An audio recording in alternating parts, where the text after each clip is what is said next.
Hello, guys. I hope you all had a wonderful holiday weekend. I'm sorry I was sort of MIA for a while there. I was a bit off the grid and just sort of stretching out the last few days of summer with my family.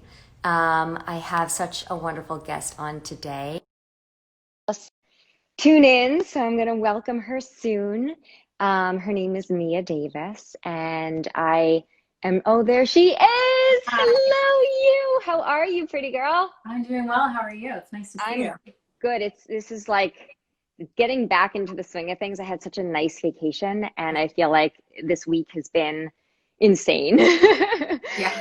So I'm Yes. catching my breath. I'm sort of like trying to stay afloat here, but thank you so much for joining me today. I'm so excited to have Thank you here. you for Um, having me. yeah, so let me tell you guys a little bit of what is going on today because this is actually new for me. I decided to start a new Instagram live series. I'm calling it Derm Dialogues, and I'm going to be inviting experts. And guys, I'm like committing. It's going to be at least once a week. I'm going to commit to it. But I was thinking about who the perfect person would be to kickstart this Instagram live series with, and hopefully someone who will become a recurring guest because we have so much to talk about, and that is the lovely Mia Davis. Mia, thank you so much for coming. Thanks for having me. So, for those of you who don't know Mia, Mia is just one of the pioneers, one of the true thought leaders in the world of clean. I feel like every time I speak to somebody who's in this world of clean beauty, everyone knows Mia. There's nobody who doesn't sort of recognize her and have the deepest respect for her. So today we have about 30 minutes together, and my plan for today is I'm going to be talking to you all about clean, sort of an overview of clean and clean beauty. And then, of course, everybody's burning questions are, what are your favorite clean beauty products that you're using right now? So I'll ask you to share some of those. And then, guys, we will open up to questions at the end. So if you have any questions as we're speaking and you don't want to forget them, send them through. I'll scroll through and I'll make sure that, you know, we try to get to as many of those questions as we can. So let's dive right in. So I just saw Dory. Hi, Dory. She's waving at us. So Mia, again, one of the thought leaders, you know, a true pioneer in the world of clean. So tell me a little bit about your background, you know, how you sort of ended up here and where you are today. Sure. Well, thank you for having me, Dr. Bowe. It is so nice to join you and to kick off your series. And I'm sure that all of your other guests are going to be amazing. So I'm psyched to learn along the way and happy to rejoin you. So yes, my name is Mia Davis. I am the Director of Environmental and Social Responsibility at Credo Beauty. Credo is the largest clean beauty retailer. There's a .com business. So if you don't have one near you, or if you're still really practicing social distancing, you can visit credobbeauty.com. And there are several brick and mortar stores as well. And before I joined Credo, I really cut my teeth in clean before it really had a name. I helped to define clean for the consumer products world. I was the first hire at Beauty Counter, which is a company that's dedicated to safer, cleaner products for skin and beauty. And before that, I was in the nonprofit advocacy world, working with public and environmental health advocates to reduce people's exposure to toxic and unsustainable materials. So I've been doing this from, you know, one side or the other of the table for a while, really trying to make stuff safer and cleaner. Yeah, wonderful. So for you, as far as like the definition of clean, because we know that clean is not a regulated term, right? So you really have put a lot of thought into your definition of clean. Yes. And will you just walk us through your 5 pillars of clean, starting with safety? Because I think that, you know, safety is just one of the things that really drew me to be attracted to the world of clean beauty. You know, because I think a lot of the time we think about clean eating, we think about, you know, clean living, we think about, you know, gravitating towards, you know, whole unprocessed foods and how food can actually affect our health, right? But a lot of people don't realize that what they're putting on their skin can also impact their health. So, you know, if you could sort of walk through your definition of clean. I think that would be something that we would all benefit from. Yeah, happy to. You're right. So clean can mean something or nothing. There's no like one legal definition of clean, similar to a lot of the other terms that we find in, beauty, skincare, and food. For me and for Credo Beauty, clean is really the nexus of a few things. As you said, safety, source, sustainability, and ethics. And the through line for all of this is transparency. Because if we're not being honest, and if ingredient suppliers and brands aren't being honest about what they're using, where it's from, if it's synthetic, etc., then we can't really have clarity on any of this. Right. So I really see clean as like the nexus of, I think of it as a Venn diagram, right? Like you and I, when we've talked before, we like to like get geeky and talk yes, about the we science, do. talk about the science behind all this. That's what I love about you. We totally get geeky, guys. So we're getting geeky with you. You can be a fly on the wall for some of our geek conversations. Yes. So I love a Venn diagram. So I think of clean as really the nexus of these things, and these are all overlapping. So safety is the first. Safety is about hazard and risk. It's about potential for an ingredient to cause harm. Source would be next, and that is the ingredient natural? Is it naturally derived? Is it synthetic? So source is independent of safety. They might have something to do with each other. They might not, right? Sustainability is the next orb. And sustainability is about how that ingredient was made. How was it grown, harvested, mined, etc., manufactured? And then ethics is a big one. This can be possibly the most murky of all. Yeah. So ethics is really about how human beings, the land, animals were treated in the production of that material. So was child labor used? Were workers paid a living wage? Is it an animal derived ingredient? And if so, was that animal treated humanely? So ethics is really important to my definition of clean, for sure. And I think it's really, these orbs are really important because you can have something that has a great safety profile that's really safe, but it comes from a synthetic feedstock that was unsustainable, right? Or you can have something that is natural, mined from the earth, but has ethical impacts, like very, ethical concerns. So I'm not saying that in order to be clean, a clean ingredient or a clean product, you have to check off every single one of these boxes for everything. The supply chain is a little too complicated for that. Yeah. But what I am saying is that this should be really the holistic and kind of bigger picture of how we define clean when we're talking about growing this segment of the industry. All right. If you consider yourself clean, these should be priorities. Yeah. And don't use it as a substitute for natural, right? Don't say like, oh, we're clean because that's like buzzier. It's not the same thing. Natural might be a part of clean, right? But it isn't, they're not one and the same. Clean is a lot more, in my opinion, holistic and bigger. Yeah, and a little bit more sort of evidence-based in a lot of ways. I love that you stress transparency.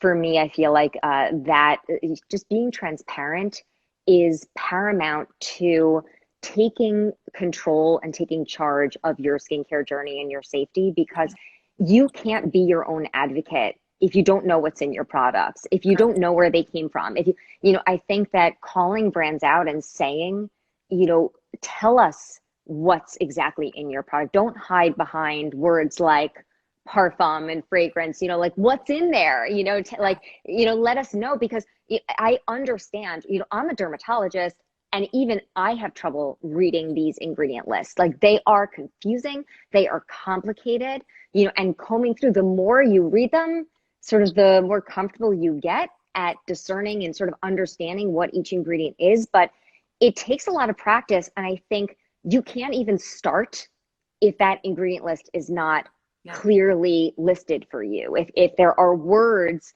that then in turn hide 20 to hundreds of ingredients that my patients didn't even know were hiding somewhere in their skincare product, because the brands are just they're not having these open, honest, transparent conversations with the consumer. So I think if we're going to get anywhere, and we're going to start to educate ourselves, because, I'm learning all about clean, and, and I have a really, really strong science background. And even I have found that this is a very nuanced world. It's a very complicated world that is taking a lot of time and a lot of effort to fully understand.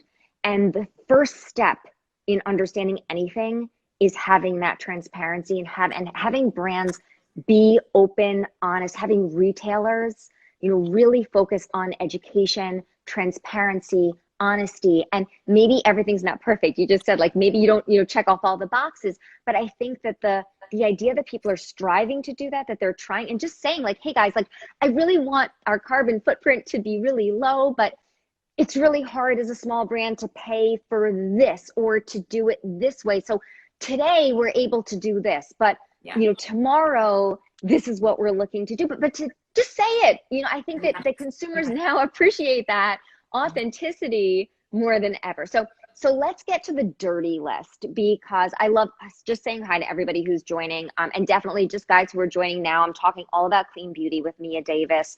If you guys have any questions for Mia, absolutely send them in. At the end, we'll be scrolling down. We're going to be going through some of her favorite products, and I'm also going to be asking her some of your questions. So please don't hesitate to ask your questions. So in the world of clean, there's, a lot of retailers. Credo specifically has a dirty list, right? And those are ingredients that in Credo's case, they won't carry products that are formulated with those particular ingredients. So can you talk to us a little bit about that dirty list? What are some of the examples of either ingredients or categories of ingredients that have made it onto that dirty list, and why? And I think everyone wants to start with parabens. So can we just start there? Sure. Yep. So Credo's dirty list, in the industry, it's known as a restricted substance list. And then like the public name, the fun name is the dirty list. So the dirty list is over 2,700 ingredients long. I don't know of a list that's as robust as Credo's. And parabens are definitely there. There's a bunch of other ingredients that are linked to harm for human beings and or the environment. And out of precaution, we have prohibited them from use in any of the products that we sell at Credo. So parabens are there. Years ago, there started to be links between parabens and hormone disruption and even potentially breast cancer, because parabens are weak estrogen. Some parabens have been found in breast cancer tumors, which is not to say that they cause breast cancer, but it is reason for pause and precaution. Some parabens are like a class of preservatives. So there are many different kinds of parabens. And some of them don't have as negative a safety profile as others. But out of precaution, Credo has prohibited all of them because there are better alternatives that have better data and look like they're a lot. They still do the job that preservatives need to do. I'm not anti-preservative at all. I'm Thank you for saying that. Let's just get that out of the way. Right. I'm pro the safest, most beneficial, least irritating, least linked to cancer preservatives. So Credo prohibited parabens a long time ago, right out of the gate. We have several others on the dirty list, which you can see at credobeauty.com. 2,700, but there's only about 30 that are published on the website, because 2,700 is like not even useful for most people to look at. A couple of others, earlier, Whitney, you mentioned fragrance around transparency, and I'm glad you did, because that's a huge right to know issue and a lack of transparency issue. We don't prohibit fragrance, but we prohibit a couple of the ingredients that are most concerning that are found in fragrance. So phthalates, that's a plasticizing chemical that's used in some nail products, used to be really common in hair styling products, and in fragrance, because it actually makes the fragrance stick to your skin. It makes it last longer, which might be, if you've ever tried natural fragrances or essential oils, you notice that they waft off faster than they don't have the staying power that some of the synthetic fragrances do. Yeah, and that's partly why. It's because of those phthalates that you don't want there. So enjoy the more fleeting fragrance experience and forego the phthalates. There's a couple of synthetic musks, types of synthetic musks that Credo also prohibits. There's many. We could have an entire podcast where we just talk about some of the prohibited ingredients. But I think something I really want to underscore is that having a restricted substance list is foundational. It's important. It's really crucial to establishing clean and setting the bar for, like, look, do not pass go if you contain these ingredients. But it's so much more than that. And Credo has a clean standard that's like 26 pages long, where we have every brand that we partner with has to sign this clean standard and say that they will adhere to these rules. And first, it's just not using those restricted substances on the dirty list, but it's going a lot further than that to make sure that the quality, the transparency, and the commitment to safety, sustainability, et cetera, is baked into all of these ingredient product choices. it's not just about what we don't use. It's about, what we're asking brands to do to really move the needle toward clean. I think that's such an important point, because I think that, there is some fear mongering in this space where people just get so caught up in some of the fear behind some ingredients, and they don't focus on what those ingredients are being replaced with. Just lost an earbud. That happens to me. So I've got these small ears and these buds are just too big for my ears. But when when you think about replacing one ingredient, just because a product doesn't contain ingredient X doesn't mean that the ingredient that it's being replaced with is safe, effective, and has a great safety profile either. And so, I think that I love the fact that you're not just stressing, okay, it's not just, okay, if it doesn't have these ingredients, you're okay. You're saying it should not have these ingredients. And then what are you replacing it with? Yes. What's the quality of those ingredients, and how transparent are you about where you're getting those ingredients from? Exactly. And the whole supply chain, right? So are there children, going into mines to collect, and mine for those ingredients and putting these poor children, in harm's way, Yep. or are they being, ethically sourced? So I think I love that, about your approach and about Credo's approach. Yeah. So question, because when it comes to these dirty lists, there has been some pushback from some, cosmetic chemists, scientists who, really stress this idea of toxicology. And they'll say things like, look, clean beauty is all hype because it's the dose that makes the poison. Mm-hmm. So, these little bits of parabens or little bits of these other ingredients here and there are not enough. The quantity is not high enough. The concentration is not high enough. The dose is not high enough to do harm. Yep. So they're saying, clean beauty advocates don't understand toxicology. How do you respond to that argument? Yeah. Well, I definitely don't think that's true.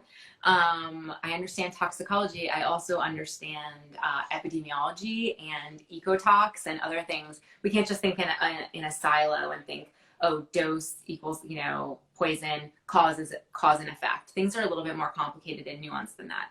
So certainly the dose makes the poison can be true for certain compounds, but that's a literally 15th century adage.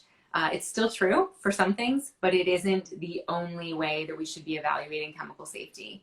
In fact, low doses of certain chemicals can be more impactful than higher doses, because low doses can mimic the way that our body really makes some of these ingredients, like, endocrine disrupting chemicals, for example. So if you have a chemical that acts like estrogen in the body and you dose a cell with a ton of it, a lot of times the body is so incredibly intelligent that receptor shuts off. It recognizes that it's a false signal. But when you dose this is not physiologic. This doesn't look like something that normally happens in your biology. There's something off here. Exactly. And when there's small amounts of an estrogenic chemical, there's tons of science around BPA, bisphenol A, around that really drive this home. If there's tiny bits of that chemical that you're experiencing coming out of your food cans or in your water bottle or in your skincare and your makeup and the body lotion that you put all over your body every day, and that some percentage of that is absorbed through your skin, right? Then it can add up to little bits of harm through myriad sources. And that's actually sometimes more concerning than a large dose. So I think that the science is there for a lot of these chemicals. Many of them are totally understudied. Absolutely, completely agree with that. But we don't wait for the data to pile up where it's, absolutely conclusive that X causes cancer. It's really hard to prove that. First of all, there's nobody who's unexposed, so we don't have any control population. You can't test on a ton of human beings or animals. It's not ethical. You can do computer modeling to an extent, but it's not exactly real life, and it can take a really long time. I think what we need to be doing instead is to be much more precautionary in our approach to chemical management. And, for this industry, for clean beauty, really, as we were just saying, encourage companies to avoid the chemicals that we know are concerning or highly suspected of being concerning. And instead, think about all of these other elements of clean when you're making a better choice. I love that. And I also have a background in epidemiology. I spent time, at the Clinical Center for Epidemiology and Biostatistics at the University of Pennsylvania and took classes like logistic regression. And, I think when toxicology is one way of looking at things, but there's, when you think about the overall chemical burden, when you think about how difficult it is to do these large scale epidemiological studies and look at the environmental. I was one of the first people to talk about how what we eat affects the skin. And I remember at the time First of all, it's crazy. Like that you were one of the first. I love that you were, but like, but that I was, when I was training, my my textbooks, they all said, and my mentors, I mean, who I had deep respect for, said absolutely what you eat has nothing to do with your skin. And if a patient comes and says that they're breaking out because they ate something or drank something, you are to debunk that as myth and hand them an antibiotic prescription. And that's how I was trained. Yeah. And I had very good training. And yet it was not, once I started studying epidemiology and I started looking at the arguments, and they said, well, there's no definitive study showing conclusively that this one exposure leads to this one effect. And yet, guess what?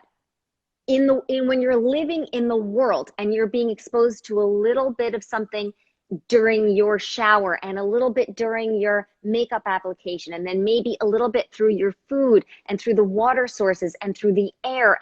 And when you're taking all those things into account, and you think about all the variables that are at play, trying to find and fund that study that's going to conclusively show that ingredient X is solely responsible for breast cancer.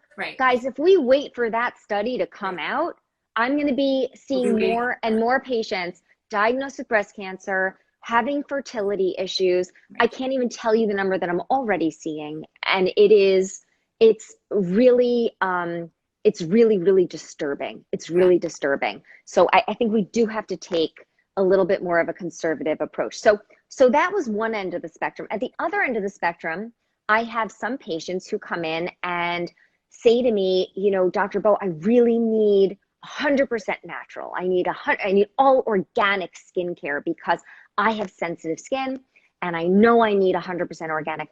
And I wanted you to talk about the difference between 100% natural and clean, because for a lot of reasons, for those of you guys who follow me on social media, you know that I'm a big fan of things that are natural, but natural is not always better. Natural is not always safe for the skin. Natural is not always sustainably sourced in a way that is environmentally friendly. But I find that clean actually addresses a lot of those issues, sometimes better. So I just wanted you to speak to the difference between, there's a lot of confusion between natural and clean. Yes. Yeah, great question. So for in the beginning, some people might have not caught it, but in the beginning, our definition of clean, for me, for Credo, what you and I talk about a lot, Dr. Bowe, is that clean is really the nexus of safety, sustainability, source, and ethics. And source is around, is it natural? Is it naturally derived? Is it synthetic? That's what we mean by source. So I always encourage consumers, brands, everyone to not even think about using 100% anything. Like the second you say something's 100% natural or 100% pure or 100% going to solve your problem, it's probably not true.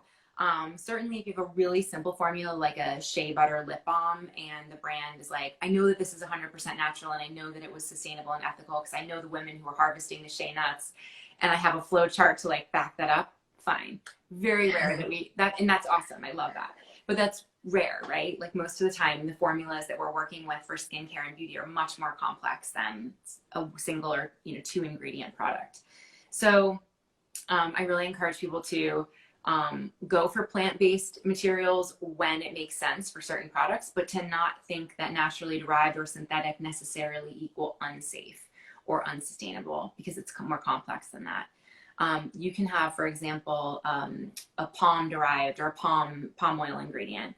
Palm comes from palm oil from palm trees, usually from plantations that have been clear cut. They're devastating to the environment, to local communities, lots of pollution, lots of devastation. But it's 100% natural, 100% really is palm oil, right? It's got a great safety profile. It's highly functional. It's actually a great ingredient. It's just the way that it's grown is problematic. I'm not anti-palm oil. I'm just pro-sustainable palm oil. Like we should be rewarding the unfortunately few companies that are actually growing palm in a sustainable and responsible way. We need to be putting our dollars toward that. So that's the segment of the industry that continues to grow for both food and skincare and beauty products. So I hope that that's like an illustrative example of why natural, sure, it could be safe, but it might not be sustainable. On the other hand, we have a lot of ingredients that are naturally derived or synthetic that have pretty good safety profiles and that are really good at their job. It's really hard to get certain functions, like we use the example. Oh, she just Sorry. froze. Did she freeze Sorry. freeze? Oh, there you are. Okay, I good. forgot to turn off my phone calls. Sorry. We used the example earlier of preservatives, right? Very hard to find a totally natural preservative. Naturally derived or synthetic is the way that you're going to find a preservative. We need preservatives and stuff that has water. Yeah. I mean, we expect these things to be safe and to live on our shelves for a really long time. Yeast and bacteria and mold are going to have a heyday in there if we don't have the right pH, put in some antioxidants, and put in a preservative system. And you're not really, it's not really an option right now to find a natural preservative system that works. I know I could literally have you on all day. We're getting close to our time. So I want to ask, can you share a couple of your favorite clean beauty products? Yes. And guys, if you have any questions for Mia, send them my way.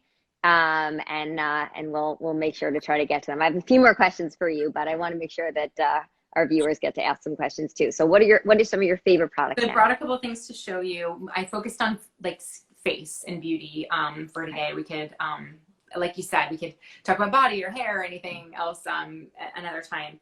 But this is a really exciting product called Exa. Yes, you know, one of my favorites. I'm so excited about this product. It's the first private label launch from Credo Beauty, but it's its own brand, Exa. And it is the most inclusive color cosmetic product in clean beauty. 43 shades of this really light, highly wearable foundation, works for everybody. It's super inclusive, not just because of the 43 shades, but it's like anybody, anywhere, you are welcome here. It's a really fun new brand, and the ingredients are super clean. Packaging is really sustainable, so I'm super excited. My color is wit. So you guys, you go through like a shade matching. I swear. So you go online and you go through this little shade matching thing, and mine came back as wit, and it's a perfect match for my skin. It's meant to be. That. And I love the product. I think it's amazing. I think it's amazing. So we actually got a question, what clean, products or brands do you recommend? So I feel like we're answering that question now. So keep going, because that's exactly what people want to hear. Yes. So Exa, you can do the color matching online too. So if you're like, oh God, I can't go to a store right now and I don't know what shade I would be, go to Credo and they can color match you using video and stuff. It's super cool. This is another example that I really like. This is a company called Axiology. And this packaging is so fun. It's this little paper cardboard box, and these little lip to lid balmies. They're these little tiny pencils that are like just waxy and lovely that you can use on your lids. It's like very subtle sheen, which I like because, it's nice to feel like you're brightening up a little bit, but I'm not a big sparkle person. So they make several shades, not just these three, but there's no packaging outside of this. This is recyclable. And then when you use the little crayons, when they're done, they're done. There's no waste. It's just paper wrapping, which I absolutely love. I love that. I love that. Before you go to the next product, somebody asked your take on the EWG, the Environmental Working Group. Yeah, EWG is a great organization. They're a national nonprofit that works on public and environmental health issues. And they have a database called the Skin Deep database. It's cosmeticdatabase.com, I believe. And you can look up products and you can look up ingredients. It's a hazard database. So if there's data that indicates that there's a hazard around, for example, a kind of paraben, you would see what is that hazard and what is the degree of confidence around that, like how much data is there. So yeah, I think EWG is great. I mean, Skin Deep is an awesome tool. Like any other app, you kind of have to take it with a grain of salt because they can't be subjective all the time. They can't be like, well, who are you and where are you? And, how else might you be exposed to a given ingredient? And, if it's an ingredient that's used in this product that can't be inhaled, but is used on the skin, it's probably very safe. Whereas if you were to inhale it, maybe it's, so sometimes you have to take the ingredient list with a little bit of a grain of salt, but I think they're awesome. Overall, very helpful. Yeah. So I have agree. this other one I wanted to show you guys too. That's this is Kiara Weiss. They're more on the luxury side of things. This is a reusable compact. There's pressed powders. These like pop out when you're done, and you can replace them, which is really cool. So this kind of heavy, beautiful thing you keep for a while, which is the way it used to be, right? Like back in the day, people held on to their compacts and you had a milk bottle exchange program. You didn't just get rid of everything, and that's definitely where I'm hoping we will return, and I'm trying to drive us in that direction. There's so many other products at Credo Beauty that I could like gush about, but I know. Here, I'm going to end. We're reaching 2:30. Yeah. So first of all, shout out to so much Sweeties in the Suburbs, Healthy Filled Beauty, Alexa. We love you guys. So last question for you as we wrap up. How do you feel like do you think COVID is going to impact the world of beauty and the world of clean? And if so, how? I know that's a hard question.